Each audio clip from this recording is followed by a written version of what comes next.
Bienvenidos a nuestra clase número 6. Durante nuestra sesión estaremos hablando sobre la diagramación, el aprovechamiento visual, los tipos y maquetación. Recordemos que la diagramación es una buena distribución visual en una representación que nosotros estemos haciendo, en este caso sería nuestro portafolio. Aquí nosotros necesitamos combinar distintos tipos de elementos, como por ejemplo las imágenes, la tipografía, temas de color, logo, etc. ¿Por qué? Porque de esta manera nosotros podemos llamar la atención de los lectores o en este caso los reclutadores, que son las personas que van a estar pendientes de nuestro portafolio porque quieren de pronto, digamos que contratarnos o simplemente mirar nuestros portafolios porque queremos ir de pronto a hacer una especialización o apuntar a otra universidad, etcétera, pues a ellos nos referimos como los reclutadores. Resulta que para que nosotros podamos tener una buena diagramación, la clave es tener un contenido simple, elegante y atractivo. Para ello vamos a hablar de dos factores importantes, son el espacio en blanco y la diagramación bien pensada. ¿Por qué? Hablemos un poco del espacio en blanco. Como su nombre lo indica, estamos hablando del manejo de esos espacios que nosotros de pronto pensamos o consideramos que son como los residuales, ¿sí? Pero un espacio que no tiene contenido dentro de una infografía o representación visual, nosotros lo podemos ver como las márgenes, como el espacio entre columnas, ¿listo? O el espacio entre texto o el espacio entre vehículos y otros elementos de diseño. Viene siendo súper importante porque eso va a estructurar bien la información y la va a organizar, ¿listo?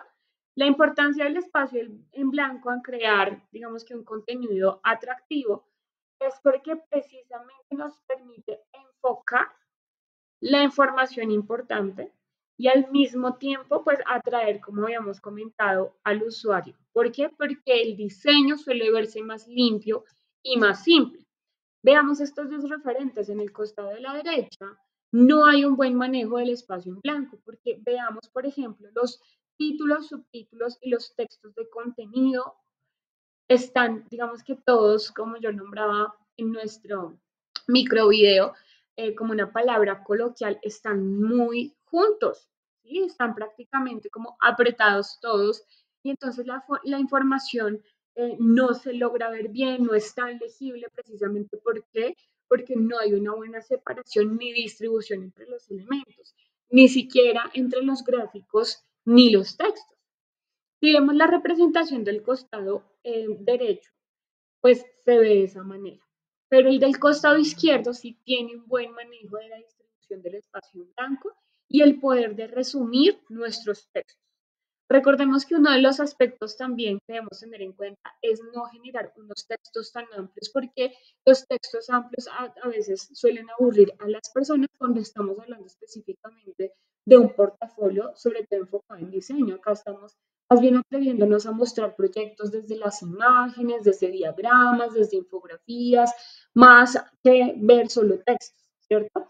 Entonces, por eso es tan importante lograr como un equilibrio entre toda esa información que nosotros estamos dando.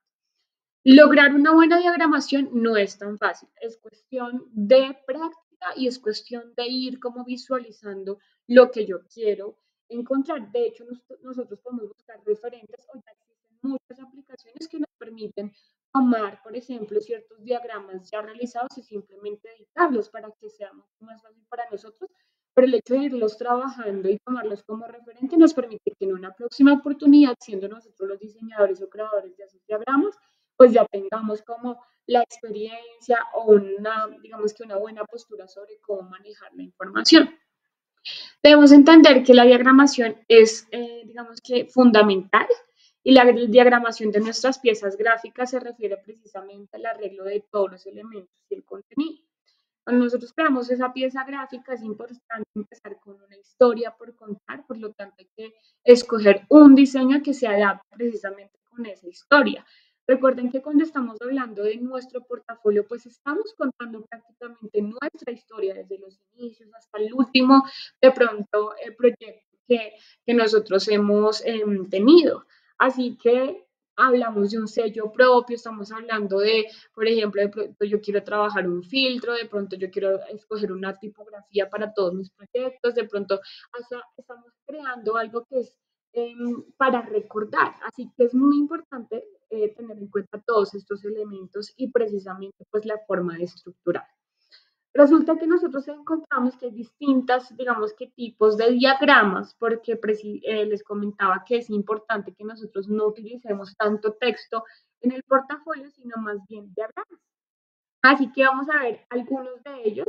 Ahorita vamos a identificarlos como imágenes. Uno de ellos es, por ejemplo, el primero, que es conocido como carnada útil, que funciona, digamos que para colocar la mayoría de los datos está como subdividido y estructurado.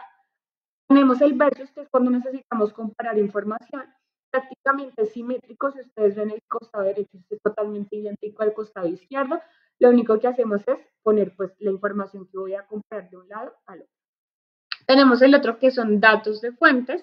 Nosotros en este caso vamos a encontrar diagramas como hechos más bien con círculos y líneas de tiempo o de flujo, que son lo que encontramos aquí.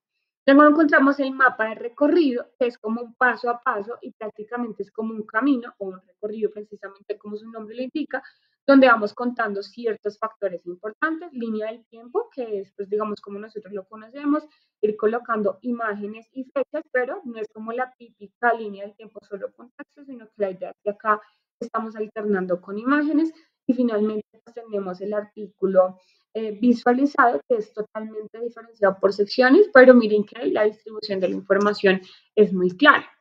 Vamos a profundizar un poquito en cada uno de ellos, pero hablando más del concepto. La carnada útil funciona bien cuando tenemos muchos datos y hay que enfocarse sobre todo en el diseño. La clave aquí es la practicidad para que se agilice la lectura de esos datos o de esa información. Si el contenido está dividido en varios subtítulos, lo que nosotros podemos tomar es respetar como el tema principal y empezar a desglosar la información. Luego encontramos el versus o la comparación, que es precisamente para dividir verticalmente y facilitar la comparación de esos datos que nosotros estamos trabajando. Por eso es que se divide y nosotros podemos simplemente tener una lectura mucho más sencilla. Tenemos, cuando hay, digamos que en el apunte de diagramas, muchos datos, podemos entonces utilizar gráficos. Hay alguna herramienta como por ejemplo lo es WePic, FreePic, herramientas que nos permiten descargar diagramas y simplemente empezar a sintetizar esa cantidad de información. Mapa de camino es simplemente como contar una historia, todos los pasos que han sucedido o los hechos, ¿cierto? Y de esta manera simplemente captamos, digamos que la atención con la información bien estructurada. Finalmente, línea del tiempo, que si son varios eventos muy seguidos y cronológicos, pues podemos utilizar esta herramienta. Ahora bien, vamos a hablar sobre la maquetación. La maquetación no es ni más ni menos que un mapa que nos va a indicar en dónde está el contenido, tanto el texto, las imágenes, por ejemplo, también si yo necesito un video, cosas de ese tipo, pues nosotros en este momento sabemos que inclusive podemos utilizar nuestro portafolio digital. Además de hacer la información atractiva, la maquetación lo que hace es que simplifiquemos la lectura desde un primer momento. ¿Cómo hacemos ese mapa o esa maquetación? ¿Cómo organizar los espacios en blanco? Es muy sencillo en realidad, pero digamos que partimos de este ejemplo sencillo, pero como les decía, con el tiempo uno va estructurando mejor. Pero una de las mejores herramientas es simplemente crear una retícula o crear márgenes, ¿listo? Que nos permitan distribuir esa información. Como ustedes están viendo acá, tenemos unas márgenes en morado, ¿sí? Que es lo que vemos que distribuye la información y vamos dejando esos espacios en blanco para que toda la información no se vea tan apenosada. En este momento lo estamos viendo como con un referente, pero nosotros necesitamos definitivamente utilizar, como les comentaba, más imágenes y menos texto, pero ya saben que es una de las herramientas que podemos utilizar, ¿bien? Así que bueno, hasta la próxima y muchas gracias.